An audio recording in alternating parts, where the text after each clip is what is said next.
up, guys? Got another build to go over for my buddy Josh, who finally got one. This is a canvas and leather build. So,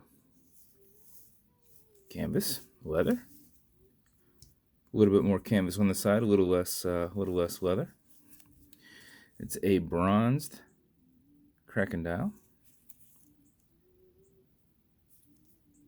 with a silver handset. This is in a chemical stripped case, chemical strip bezel, and then I went back in and filled it in with drab green all the way around. So you can see the pores in there. It's kind of roughed up all the way around there. So got that through there. Hit it with a little bit of acetone. Make sure there's no over on anything, and snapped it on there. Also got an anchor engraved crown there. If I wasn't actually looking at that when I was flipping it down, I was just trying to show some of the pore on there. That nice strip. Kind of iridescently engraved Boktok there. And then we have a large window exhibition case back, black rotor, stainless steel movement holder back in there. And movement going to town. So there is the build as a whole. This is the distress strap, which is nice because some of these, like this one, clears nicely. See that? Even though it might be rubbing a little bit, it clears nicely. This side doesn't clear as nicely, but it's a distressed build, so a lot of times I'll hit this with like a little bit of a torch or something like that. But it'll distress, and after a while become looser right there. But you're typically wearing it like this, so when you pull that down and it goes around your wrist, you'll be fine. So this side's actually the side that flips down too hard, so not too terrible. A little difficult whenever I do these straps with this flip over right here where this goes through. I'm still wearing a glove from earlier. These are typically only on stainless steel, so clearance issues from time to time. So the distressed look actually works really well for something like this. Distressed on the leather. So that's his build. He's never had one before, so just so he knows, you can turn your bezel this way. You can turn it that way. There's no clicking. But you won't bump it too much. It doesn't come all the way out to the side. It's just before it. And it sits down inside here. So to move it, you actually have to physically do it. So I did one that's set up for hour markers, since I only do loomed pips there. So we got a silver set in there, a shiny polished silver set. It goes nice with the case back, goes nice with the silver overall presentation on it. And the bronze pops really well with the strap, and the greens go together. So that is his build as a whole. As always, it comes with collar matching fancy beads if he wants to be extra. I encourage it. And interestingly enough, even though we make these in bulk, the pillow that's in there, it's like it was made for it, which is pretty awesome.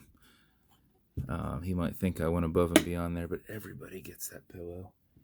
I've got a gray, black, and white plaid one, and I've got one that's with red in it. I have them like handy. So that one I only do with red stuff.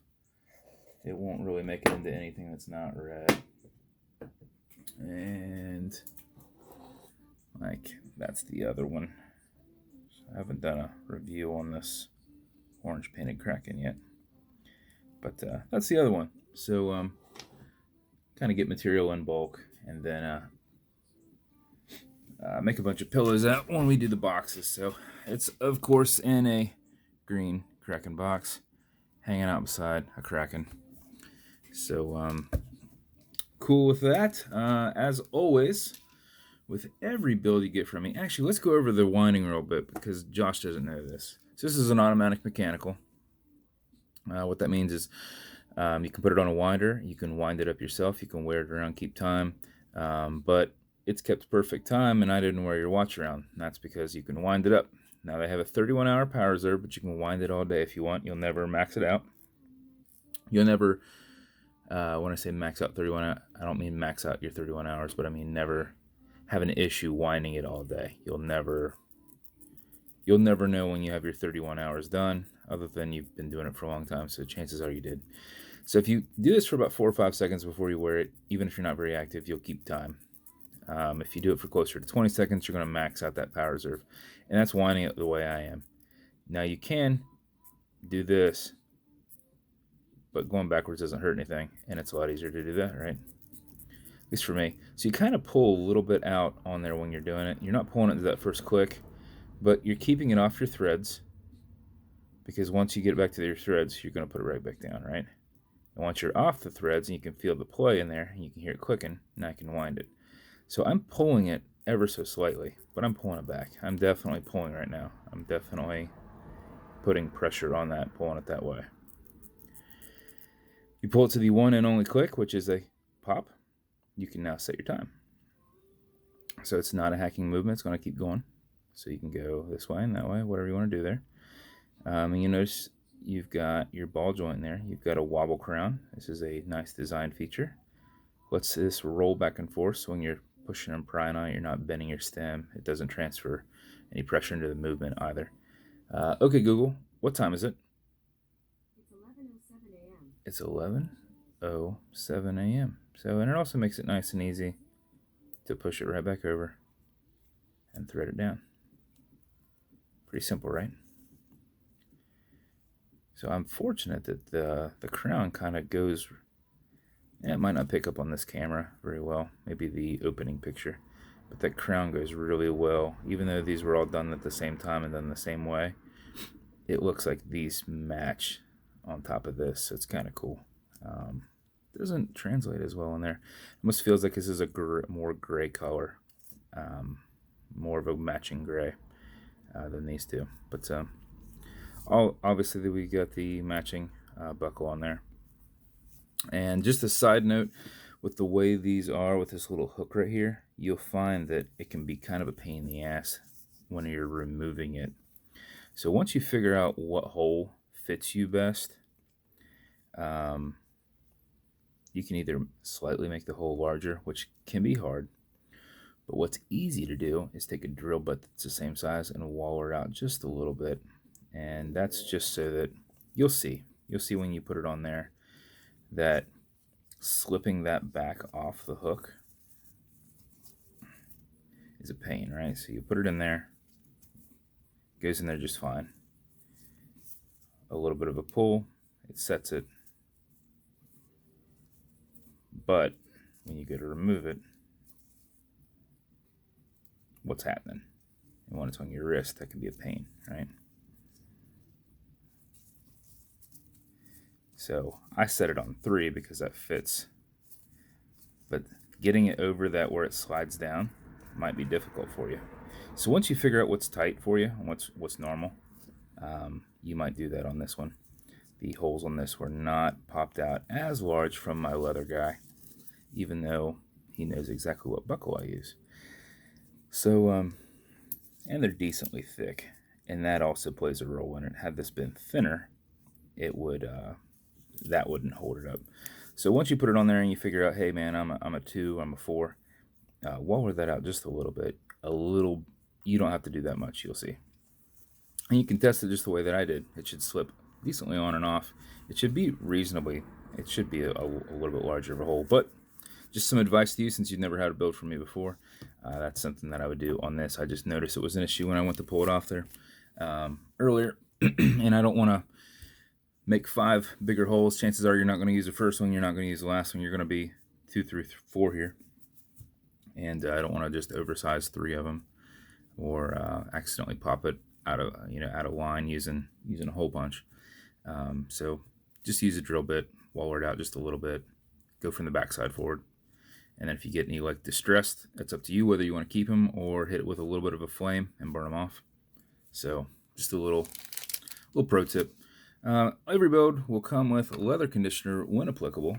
And that's just to keep that leather strap nice and soft. You'll see how soft this is when you get it and how malleable it is.